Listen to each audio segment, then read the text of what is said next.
Hello, everybody. Welcome to a new week. We have future stars here together with our trading expert, Jake. How are you, Jake? I'm doing well, man. I've been really busy lately, but happy to be back home and be back on the market looking over everything. We did just get that really fun party bag SPC today, so it looks really eventful and foot today. Yeah, a very fun and scammy party bag. Yeah. I don't want to be the bad guy in the conversation, let's say, but I've just watched a little bit of Nick Yep. run the food market stream. He's opened like a share play of like 20 or 30 people. He got only one or two good, very good ones actually, but one out of 30 people, it's like Yep. too little. Yeah, exactly. And guys, for the party bag SBC, what was really interesting about it and I guess in previous years and in other promos, they do a guaranteed for that specific promo, right? So like think of guaranteed rule breakers, guaranteed team of the group stage, etc. But Yeah. for some reason for future stars, they didn't do a guaranteed future stars. Instead, they did a guaranteed like future stars party bag, which included ones to watch, record breakers, rule breakers, future stars, team of the group stage, road to the final. So basically, one of any really promo we've had thus far. And the reason Florian is calling it scammy is a couple reasons. Probably for one thing, The that you can price. still pack. Yeah, you can still pack ones to watches, and the ones to watches this year are really dead. Like there's so many that are decent cards, but never got upgraded. So I think of like Samedo, I think of Bale, that had some potential, right? But they haven't even got one single upgraded card. So it's really like a letdown to pack those. And then there's the crappy ones too, like Jonathan David and Yeah, um, just a comment here. mhm. Jonathan David, he scored in Lille's last three games. In first two games of the Yep, last three, he scored the winner goal, so the winning goal. And in the last game, he had a brace, and yep. he still didn't get a team of the week. And he's like a 75 or 77 rated card. So man, that's crazy not to put him in. Okay, Yeah, you can exactly, continue. exactly. And they've chosen not to upgrade him. I mean, this past week was really obvious, Florian. Like you said, that he would usually get an inform, right? Like typically he would Yeah. receive an inform for that performance, but he didn't, and he didn't because EA had planned to get him in future stars, and it was really obvious to me that he was getting in after that. And then the Yeah. second thing, which is super important with this SBC, and to my knowledge, it's the very first one of this type that has asked for two informs in one squad. So basically all informs, and to my knowledge right now, literally any inform like 78 plus on Xbox is 15K. I can update you on that price. Any Mm-hmm. form above 80 rated, Yep. it's 20k. Yeah, it's absolutely nuts. It's not stopping. People are using whatever they can in it.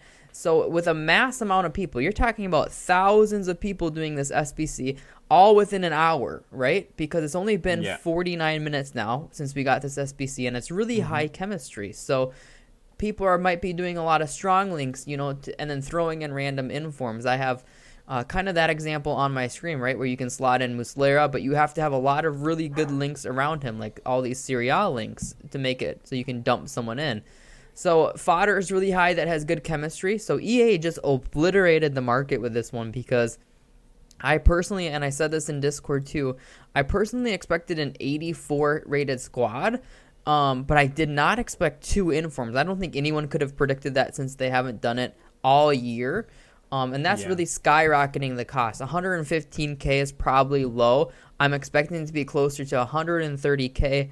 And with so many bad players in, it's just there's so many examples of poor cards you could get. It's extremely like risky. I would never expect to get someone that is worth that price, if you know what I mean. And you might get lucky and you might get someone, but it's definitely not guaranteed. Yeah, guys. My advice this year: don't spend coins on, let's say, scammy SBCs like the mid icon pack, the base icon pack, this kind of SBC. It's not worth it for 120k. Probably it will be like 130, 140 when the prices of informs will get upgraded. You can get pretty nice cards. You can buy like 80% of the players in packs in this pack. So Yep. it's not worth it to test it. Yep, exactly.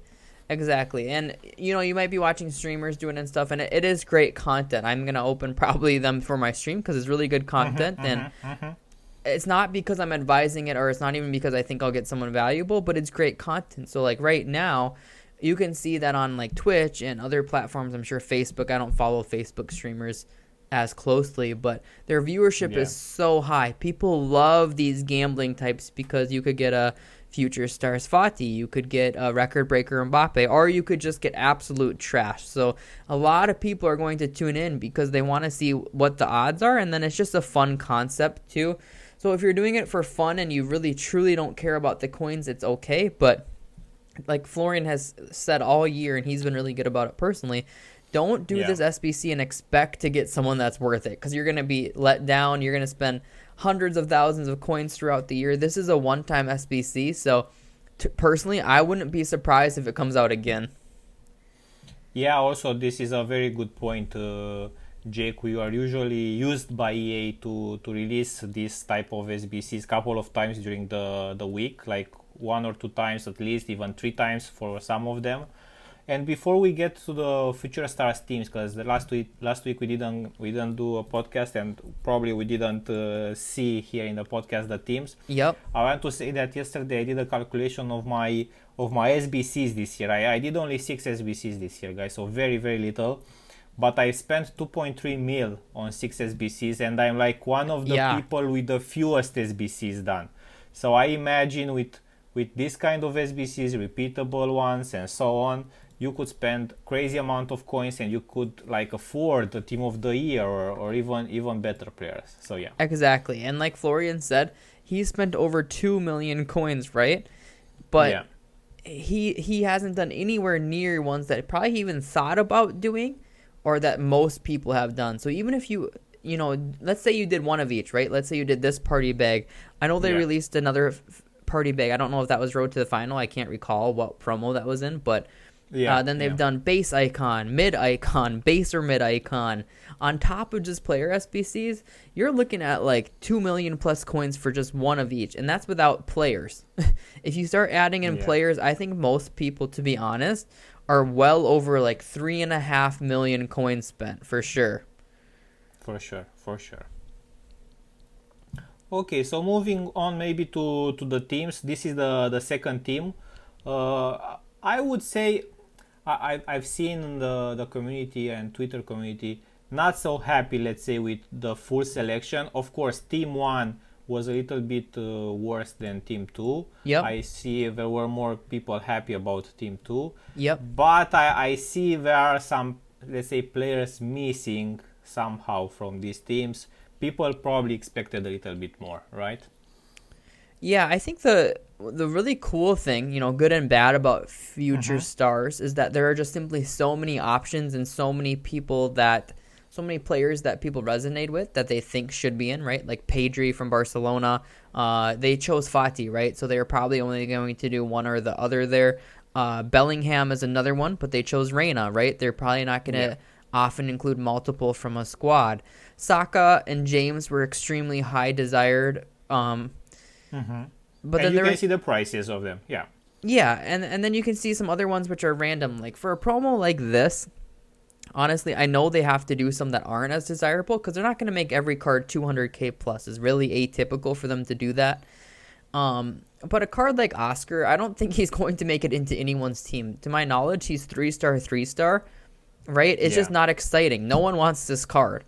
So I wish they would have put someone more desirable in. I asked on Instagram, I asked on Twitter, who do you want to see in this promo? His name was not mentioned once, so the community doesn't want him. Same with this Lanes, Diego Lanes. I honestly had never even heard of him, if I'm completely honest. So those two were kind of surprises. Obviously, they have to insert some cards that aren't going to be crazy priced, but yeah, those few were disappointing. And then like a Dalot, who clearly doesn't have much to desire from his left back price. Like I personally wish that they would have not done a second version of him, like why not just do another player? Yeah. So yeah, And I think it's real hit or miss. I think Anthony, Fati, Reina, Saka, Ruben Diaz were all great choices. But there's just so many that it's tough for EA to include them all, to be honest. yeah, actually, me as a Man City fan, and you can guys see my Man City jersey on me. I was expecting Ruben Diaz to have a little bit more pace. Yeah. You know, the at least the psychological level of 80 pace. Yep, exactly. Because he's Portuguese, so he links to crazy ton of meta cards, and also from City, so Premier League links and everything. Yeah. Exactly. Exactly. He's a fun card. He's got those amazing Portuguese links, right? But if they gave him that 80 pace landmark, it'd be much more interesting. That's why you see Tapsoba to his left holds such a high price in comparison, right? Because obviously he's Yeah. got 85, which is huge, but that 80 landmark is massive for center backs now. I know people that would still probably, due to the 82 pace, prefer Varane over him. And then let's take a look at Team 1 here, because we was actually on vacation, guys. This is another team where I would honestly say something similar, right? Where we had some players that a lot of people wanted. Camavinga, James, Dest, Barnes are a few of those. Lunin wasn't on anyone's radar, but I don't think anyone's real excited about goalies in general. Isaac's a cool card, but not on people's radar. Kulusevski, I honestly didn't see him asked for, but I think they did a really good mix of getting in those super high desired players, and then just obviously have to throw in a few ones that aren't going to hold a ton of value, like Isaac Dalot and Lunin here. So to me, I thought they did a great job. They could honestly make these like 13, 14, 15 player squads and no one would complain, and they have enough room to do it. Because, is there anyone that you specifically thought was missing out, Florian, from this? So actually, you know what? This kind of players, so the youngster, the future stars, these are players that cannot get a better card than this, or maybe only if they get into team of the season. So they cannot get a better inform, a better headliner, a better ones to watch, anything. So that's why I would say it would have been better to have more cards. I'm not sure now who I'm missing, but for sure from Barca I wouldn't choose Fati as a future star. Of course he's like an actual very good player. I mean he's playing as a star in the starting 11 of Spain and so on. Yep. So for example I would have seen Trincao or Pedri for Barca, Exactly. But okay, these are like personal preferences. I can see like maybe some people are very happy. Example here, Bergwijn, it's like a card that's already very good. Like he's starting for Tottenham. Yep. He was in the Eredivisie last year. Last year it would have been okay, but this year he's already like it's like putting maybe not to that level, but putting Haaland in this future stars team. Yeah, it's like it's not so futuristic, right? He is a star. Yeah. I agree with you on Barcelona. Like I had talked about this previously, and I was a little bit surprised they even included Fati because he has the 86 already in foot. Obviously, they had to juice him quite a bit to make it worth it. I don't mind Fati as much because he had the player of the month so early, which not many people got. I know he had that infirm too, but those were so early on that I think there's been a big enough break. But the other one that I think of too is Gravenberch. A lot of people wanted to see him in the team, and to be honest, as a personal preference, I'm glad they haven't included him yet. At least he hasn't been here yet, and that's because he's got the milestone objective, right?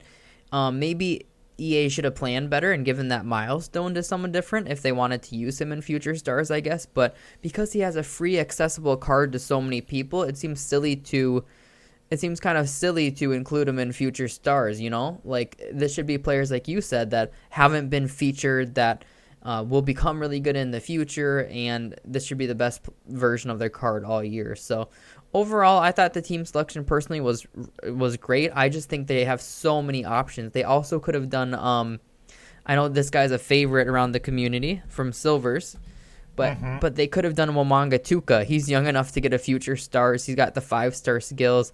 Think of how fun that card would have been, right? As a future stars or like academy.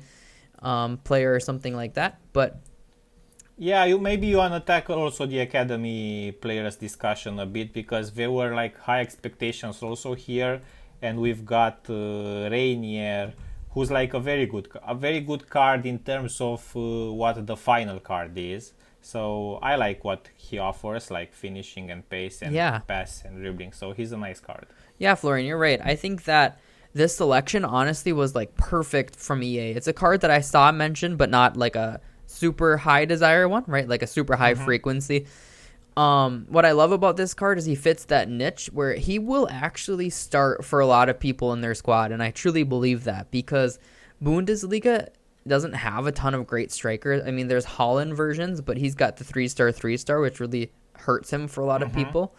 So other than like Team of the Year Lewandowski, I think that this is like the second best or third best option in the league, and I think that if you're rocking a Bundesliga team, like it's a must do for striking. And I've heard great for a striker. I've heard great things about him.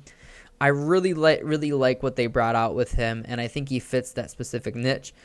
I think can be earned in 25 to 27 games, somewhere right in there at a minimum. So it's going to take some time, but when they're giving one of the best objectives of the year out, and I truly believe he is, it's not going to be handing out a card for free, you have to earn it.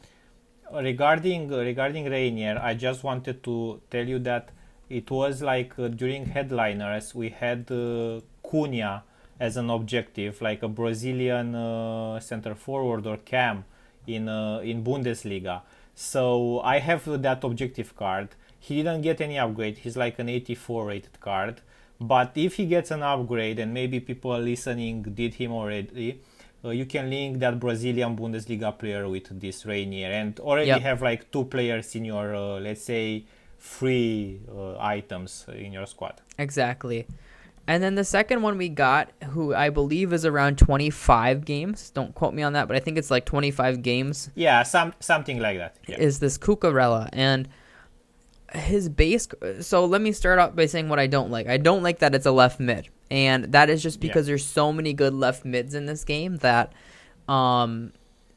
people have other cards there, right? They have Neymar, they have Rashfords, there's just so many now, Manes, etc., that it makes it hard to want to switch yours out. What I would have personally liked to see is, and they did this with one of his versions, is I would have liked to see his 87 stay a center mid, because I think that fills a void in that league, in La Liga. I don't think there's a ton of great center mids. So, and statistically, I think that's where he would play best, right? Looking at his stats, they're actually kind of comparable to like a Bruno, right? He doesn't have crazy high defense. He's got 4-star. I compared these two cards, and I think they're rather similar. I know he's got less shooting, so he's a little bit more like on the defending side, but he's quick. He can get around the pitch fast. And then I think kind of like the other position he could play that would be pretty cool is like a left wing back. 5-3-2 has become really popular. A lot of people are playing their backs as like getting forward more. So I think he could fit either of those positions really, really well. For a free card, again, if he fits your team, looks fantastic to me. I wish that final version was a center mid for chemistry even, so you could start him there and have another left mid like Neymar in. But yeah, I thought it was a great selection, and if people want to grind them both, that could be two great players for those that don't have many coins. Personally, for myself, and of course I agree with you with the center mid position, but personally, like for my team, to fit my team, if he would have been a right mid, he would have been perfect. Totally. Right mids are lacking in foot. Yeah, I think that just that starting position really turns a lot of people off for me. And for me, when I first saw it, like literally I said, don't do this. It seems like a ton of games for the left mid. When people pointed out that he could play center mid or left wing back, I agree with them. But it's just a matter of, you might lose out on Neymar in your team to get this chemistry in. Yeah, and what's like the good news about him, guys? It's that, okay, Jake said you can play like 25 games for him, but you play 25 games for him. You get the rewards from squad battles. Okay, maybe they are not great, but you get also like two more cards. We get an 84 and an 86. and I think that's more rewarding for my side. And personally, I would do this instead of playing Foot Champions. So for me, giving me a card, I know what I'm getting. This this principle of mine this year, doing only the SBCs that I know for sure I'm getting a player, getting this card instead of playing Foot Champs. If you're like an average player, like a Gold 3 player, you're better staying in squad battles, and at least you're getting a good card. Yeah. Exactly. And Florian, I think that's so well said, and I think that it gets like really heated. So it's so funny because in our community, people are like, I would never play 25 cards for this objective, who is pretty good, right? You know exactly what you're getting, and then it's like, they're like, oh man, time for another weekend league.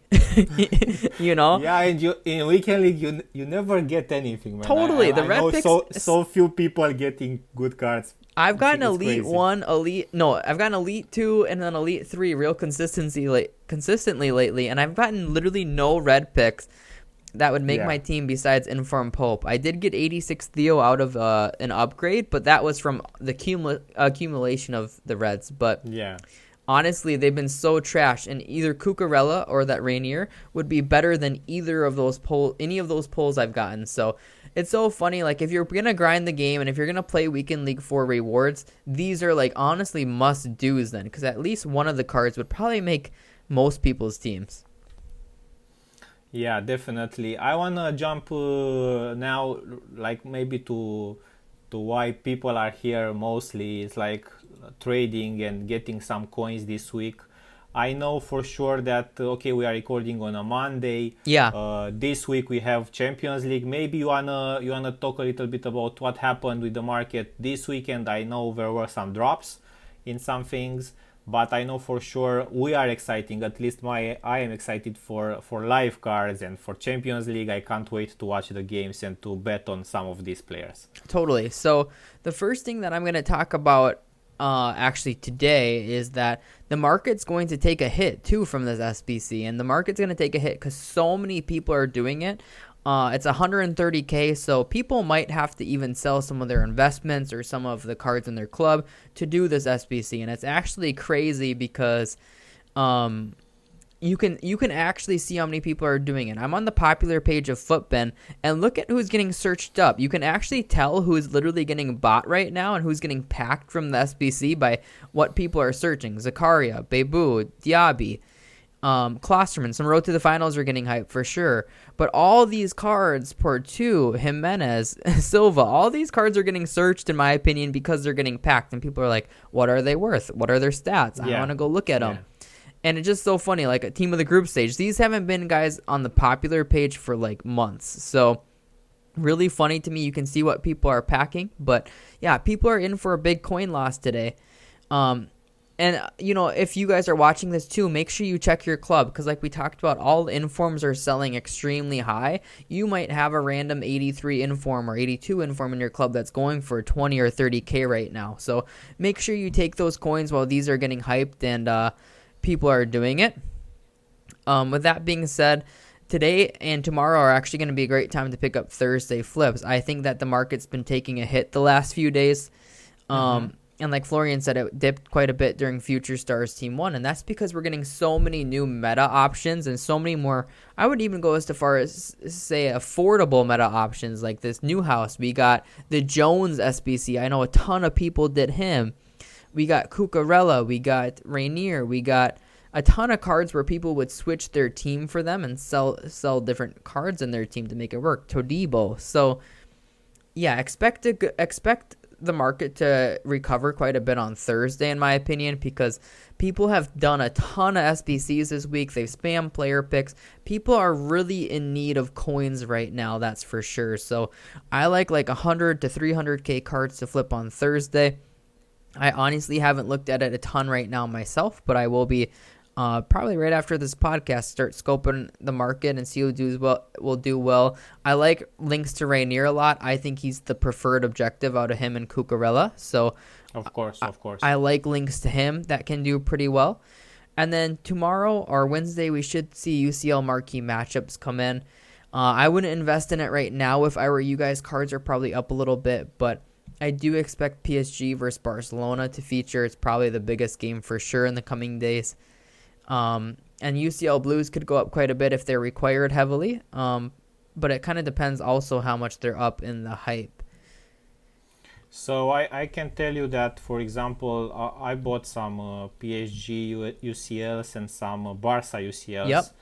I bought them for like 1.6, 1.8. Yep. And they are already at 2.3, 3.4. So probably it's a little bit late to buy, guys. Only if like they are required, but that's like a bet you don't want to make against EA. Sometimes they didn't release the SBC on time. They release it later. Sometimes they wait a day. So don't wait on that if you invested early. Exactly. And with Road to the Final, guys, a lot of people are asking me if I should invest before games. Now it's getting a little bit too close for me, right? Because a lot of people would be tempted to sell in the hype. Really, the only way that I'd recommend Road to the Final investing right now is if you think like an underdog is going to win. So, for example, I know that Leipzig play Liverpool in the coming days. And Klosterman is definitely rising in the hype a bit, right? But he will go higher, in my opinion, for sure, if they end up winning, because he would get the upgrade. I think Liverpool is the favorite to win, so it would be kind of unexpected. So if the unexpected cards score first, that would be a great time to sell. That would be great to trade with live. And then if they win, they'll go up quite a bit. Typically, the next buy time for these Road to the Finals is actually after the game and after the team wins. So if a team wins, what will happen is people will invest so heavily in the game that they oftentimes crash afterwards. So, for example, let's say Leipzig win. Maybe you see Klosterman go up to 700, 750K or something after the game. Yeah. And then investors will try to get out. Maybe they'll come crash down again to like 625, 650. And actually, that is where you see a secondary opportunity to invest, and specifically if the team wins. So, because people buy them up too high and then they come back down after from the hype, and that's a great way to trade with these cards, is buying after the team wins. So just so you know, guys, a small comment here. I bought one Klosterman for myself, for my team. I told you that I did Boateng. I got Davis team of the year, so I can link him very easily. And I'm also like risking a little bit, betting a bit on Liverpool's bad form. If Klosterman, if Leipzig gets a win, maybe they score first. I don't know. They are playing at home. Yep. I'm hoping for them to do that. I know there are a lot of Liverpool fans who don't agree with me. So yeah. I like, Jake, I like these live cards. I like to gamble with them. Totally. Because at the end of the day, it's a big gamble. Yeah, and you can gamble not only on a win, but like we talked about, first goal, right? Because if someone scores first, people are like, oh, they're gonna win now, or they're really likely to win. Let's buy into it, and that's kind of the fun. Or if maybe, for example, maybe Liverpool score one, and then people sell Klosterman, and you buy, and you're like, I think Leipzig's still gonna win. If you're feeling ambitious or feeling confident, have some fun with them, but just know that it's not guaranteed. And that's why the Road to the Finals are so fun and appealing to trade with, is because it's based off your intuition with football, right? Yeah, it's exactly as you would bet money on the game, guys. So the advice here, the drill, bet on them only if you can lose those coins or those money. So don't do it like if you have like a low budget or stuff like this. It's not worth it. Just enjoy the game. Exactly. Okay, I don't know if you want to add something at the end. I'm not sure what's next after Future Stars promo. I know a lot of people are expecting icon swaps and moment icons. So icon moments. Yeah, guys, I would EA didn't give out a for sure release date, but I would expect icon moments to come by the end of February. I believe they did say that in writing, that they'd come in February. So in the next 2 weeks, those should drop. That could correct some prices of prime icons that have stayed really high. But those are going to be outrageously expensive, keep in mind, until they start getting packed more and more. They're just going to be insanely expensive. They're good to trade with, but they'll be super duper expensive. And then regarding these upgrades, guys, like, make sure you're noting the only thing I want to say of these, because we just had the 81 plus player picks, which are really fun. I really enjoy the 80 and 81 plus picks. Yeah. The only thing I'll say about these, and like Florian and I have talked about all year, just really know what you're getting into, because right now this 81 plus double upgrade is 12K, which is absolutely outrageous. All fodder is so high right now. Rares are sitting around 1.2K. Non-rares are probably like 8 to 900 coins. 82s are expensive because of the 83 plus. EA has really done an insanely good job, which is not great for us, but an insanely good job at keeping value to cards this year and making people pay a lot. And Florian, like we mentioned earlier, we were talking about people spending coins on SBCs, and I'm not kidding. I bet most people, Florian, have put at least 500K minimum in upgrade packs. I'm talking just 81 picks, 80 picks, 81 plus double, that kind of stuff. For sure. And it's just like people don't realize what they spend. They did 10 and that's 120K. And that's why I think too that cards on Thursday are going to end up doing pretty well, because people are more broke from all these current SBC sets than usual. Yeah, definitely, guys. For me personally, with everything that I saved and what I did, I'm expecting to do some small trades, maybe some small wins with road to the final cards, and maybe afford another team of the year in my squad. So I'm not interested in these SBCs. Yep. Go with if you have a purpose and you have patience, you have enough methods to get coins in this game and afford very, very nice players. Exactly. And that's the big thing to note is when people say future stars are expensive or icons are expensive, and the truth is they are, but if you didn't submit all these coins and just honestly for a lot of people throw them away, they would be much more in reach than you'd think. Yeah. Okay, everybody, thanks a lot for watching or listening. Of course, you can listen on Google, Apple Podcasts, and Spotify. Make sure leave some comments on YouTube if you have comments or questions for next time. Jake is doing some streams. I know for sure now he's gonna open on SharePlay some packs for you guys on his Twitch channel. So go watch also that over there or in the next days if the podcast is not up in the time. Totally. So thanks for watching and stay safe. Thank you guys. Talk to you later.